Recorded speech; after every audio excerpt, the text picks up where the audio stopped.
Dans le roman Le pays de Zikola, la valeur d'une personne ne se mesure pas en argent, mais en unité d'intelligence. Et le prix à payer pour la bêtise, eh bien, c'est la mort. Allez, on plonge ensemble dans cet univers aussi fascinant que brutal. Alors, voilà la question au cœur de cette histoire. Elle est toute simple, mais elle donne le vertige. Imaginez un monde où pour acheter quoi que ce soit, on ne sort pas sa carte bancaire, mais on puise directement dans ses capacités intellectuelles. Chaque achat nous rendrait, littéralement, un peu plus bêtes. Comment survivre dans un endroit pareil? C'est justement ce qu'on va découvrir. Pour nous guider dans ce monde un peu fou, on suit un certain Khaled. C'est un jeune homme qui, en gros, se perd et atterrit par hasard au pays de Zikola.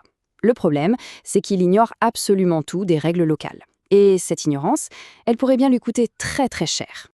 Évidemment, le premier réflexe de Khaled, en arrivant, c'est de vouloir payer pour manger et s'acheter des vêtements. Normal.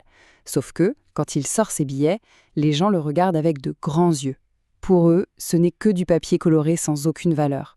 Et là, c'est le premier choc. Toute sa richesse matérielle ne lui sert absolument en rien. Alors qu'il essaye encore de comprendre où il a mis les pieds, Khaled apprend l'une des lois fondamentales de Zikola. Et c'est une loi terrifiante. Chaque année, le jour de la grande fête nationale, on prend le citoyen considéré comme le plus pauvre de la ville et on l'exécute publiquement. Et là, c'est la panique. Le cerveau de Khaled fait le calcul. Un calcul aussi simple que glaçant. Si son argent ne vaut rien ici et qu'il n'a pas la monnaie du pays, alors logiquement, c'est lui le plus pauvre.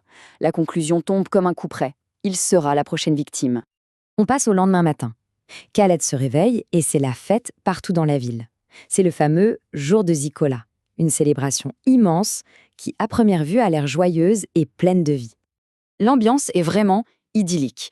Il y a de la musique partout, les gens sont heureux, bien habillés. On voit des jeunes à cheval avec leurs fiancés et même une jeune femme, Asile, dont Khaled apprend qu'elle est la médecin de la ville, qui lance des fleurs à la foule. Bref, tout a l'air parfait, ce qui rend ce qui va suivre encore plus terrible. Et puis, la fête se dirige vers son événement principal. La ville entière, on parle de dizaines de milliers de personnes, se rassemble sur une place immense. Tout le monde attend le clou du spectacle. Et là, d'un seul coup, plus un bruit. La musique s'arrête net. Un silence de mort s'abat sur la foule de 50 000 personnes. Toute la joie a disparu, remplacée par une tension presque palpable. La scène est brutale. Le pauvre de l'année, un jeune homme, est traîné sur une estrade. Pas de procès, pas de discours, rien. Juste le silence de la foule. Le bourreau lève sa grande épée et le décapite.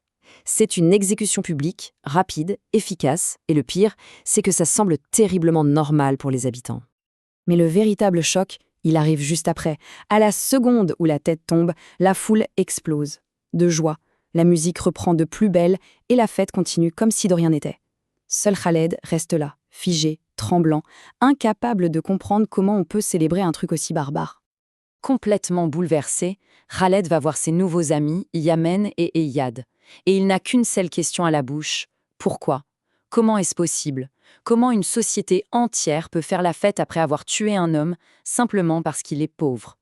Et c'est là qu'on lui révèle enfin le terrible secret de Zikola, la clé qui explique toute cette folie.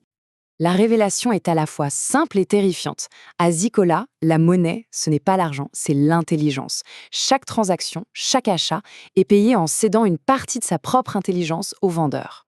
Ce tableau résume tout. Chez nous, être riche, c'est avoir de l'argent. À Zikola, être riche, c'est être brillant.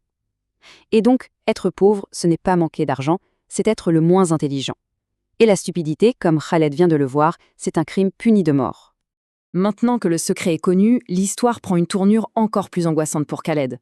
Il n'est plus un simple observateur, il est devenu un joueur dans ce jeu mortel, et le piège est en train de se refermer sur lui.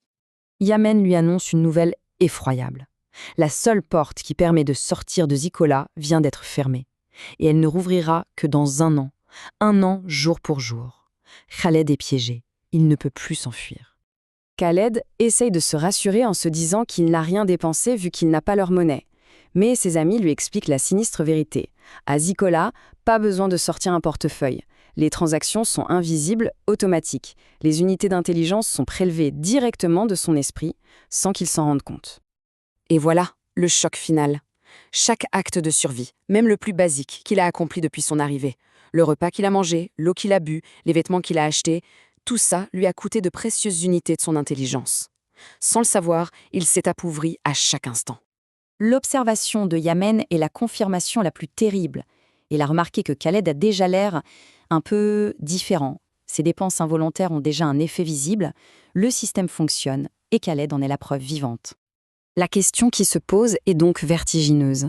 Khaled est coincé pour 1 an dans un monde où chaque repas, chaque verre d'eau, chaque jour passé à survivre le rend plus bête. Alors, comment peut-il espérer s'en sortir, quand le simple fait de vivre est le chemin le plus direct vers l'échafaud? C'est le défi mortel qui l'attend.